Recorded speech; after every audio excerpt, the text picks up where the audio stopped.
Well, welcome back to Facebook and Twitter viewers.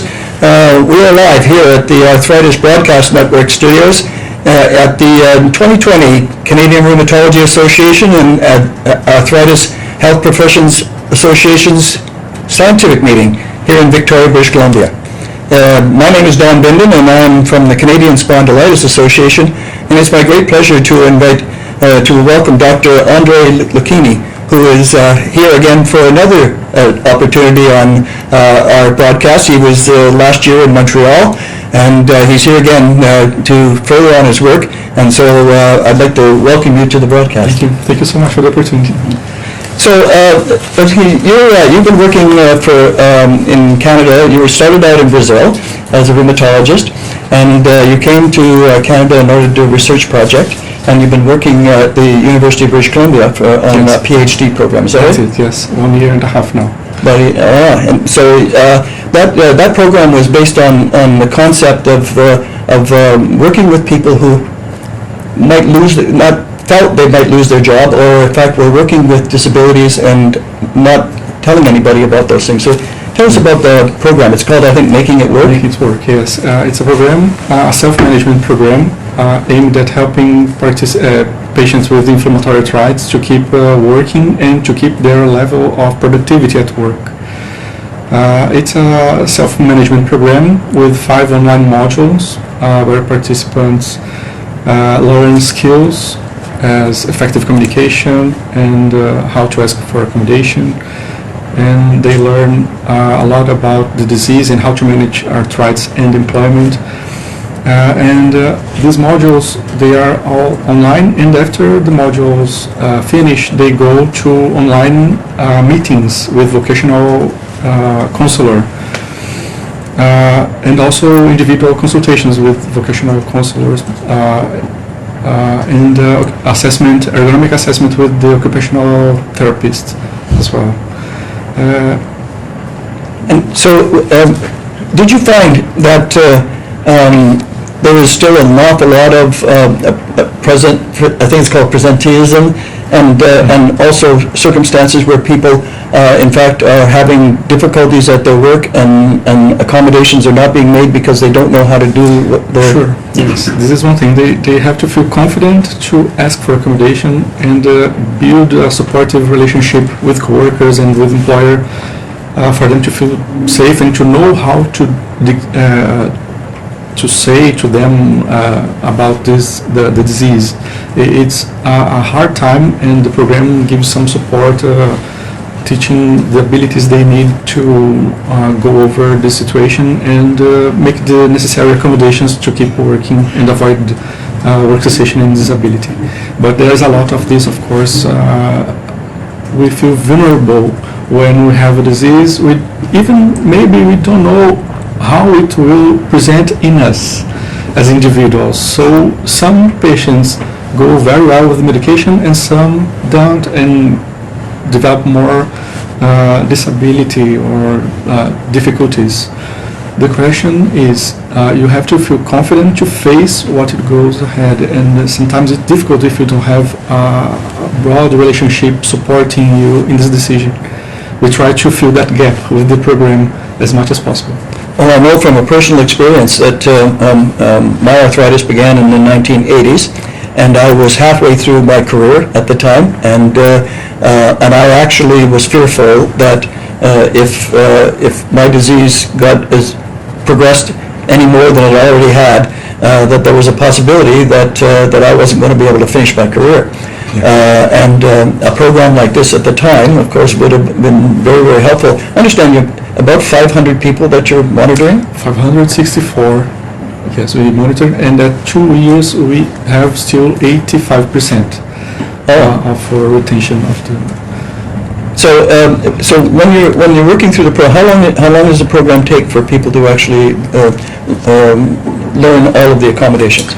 The follow-up is 5 years, but for getting the program, the 5 online modules are about 1 to 3 months. They are not that longer, but how do I say?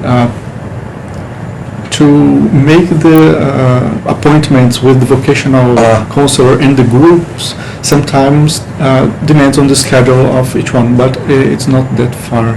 And we in our results, we already found that at 6 months, we already see a difference, a significant difference between presenteeism. The decrease in productivity stops in the intervention group, and it goes farther until the 2 years as we have data right now. So how about employers? Are they involved in the early stages, or is this material that is being presented to employees? Yeah, the target of this our program and the study we made is basically the employees. But there are some other measures that go to the employers that target them in making it work through the employees, and the way employees learn to communicate their disease and even try to spread the word in the workplace. But there are other programs like I've heard of Fit for Work in Alberta. There's one branch of the study also targeting the similar structure of self-learning module for employers and giving support for them to give accommodation and learn more about rheumatic diseases to help. And for them, it's important to say that for the employer and for society, it's worthier to keep these patients working because the costs of low productivity are higher than the costs with healthcare. So even thinking about the money, the interest, it's for them, it's worthy. Although, of course, the human side is the great argument, but even if we have to say, oh, you're losing money because you're not helping these workers, it's true. It's not something we're trying to convince. We have data now that proves that. Do you find that employers appreciate the fact that there is a program that it is being studied at the university, that they're not the only ones in this circumstance, that there is value in doing this? I think so, because information is the key for that. And imagine if you are an employer and your employee has back pain and you don't know anything about that. If you are an employer younger, like a millennial one, wouldn't know about some disease if they don't have anyone in their family with these problems. So when they get supported by a program validated, they feel more comfortable to learn about the disease and what they can do. I think sometimes they feel, but what can I do with this? Where do I refer the patient? What government program do I have to give, or maybe an insurance company? What do they have to help? And what can I do? So as far as workers in this circumstance, do they have any legal protections as far as being able to tell their employer about these things and then to work through a program with them to get accommodations? You mean for not losing their jobs? Yes, for disclosing the disease. Yes. Well, in Canada, I don't know how the law, how it is, but I'm quite sure, yes, they are supported. Yes. I know from my background in Brazil, yes, there is an article that says they have at least a period of 1 year. When they go to public insurance about that, they cannot get fired. I have to check in Canada. Actually, I think there is the same kind of legislation. For the most part, employers still, if they're not informed and they don't accept the possibilities that there are good things to come from this, I'm sure there are ways that they can get around their difficulties. But the best way always through love, through communication, talking, avoiding litigation, because it impacts through all the work life. And it's not good for anyone, but if necessary, you have to be supported in your rights. Yes, and of course, now most jobs are becoming much more technical.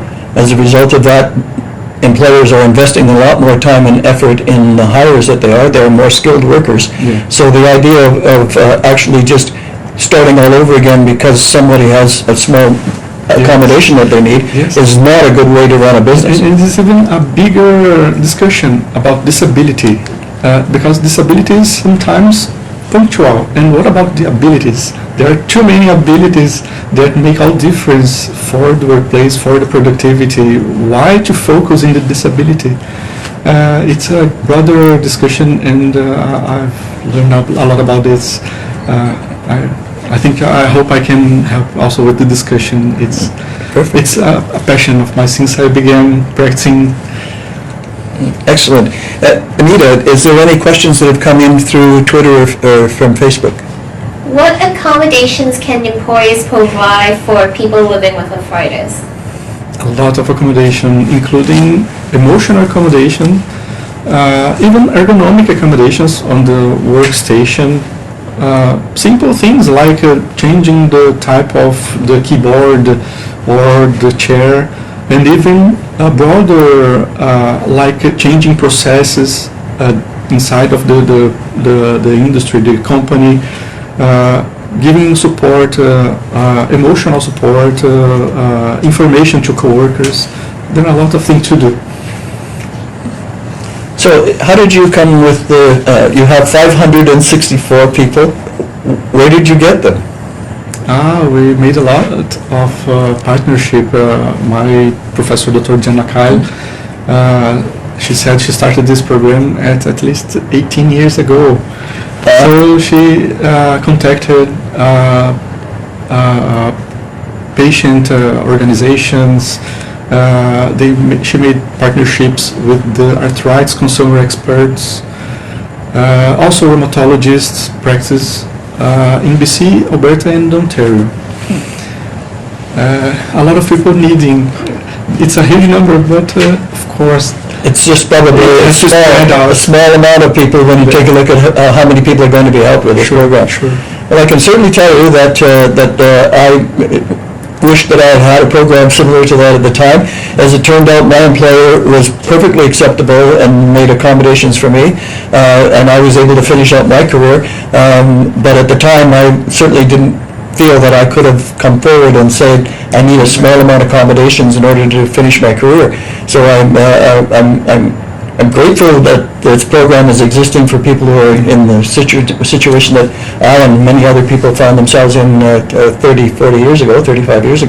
So I want to congratulate you on the work, and first of all, and thank you very much for actually taking some time to come into the studio and to let our listeners learn more about the project that you're on. Thank you. I want to help. Thank you, and of course all our team. I'm only doing the analysis and learning a lot. Thank you. Thank you all.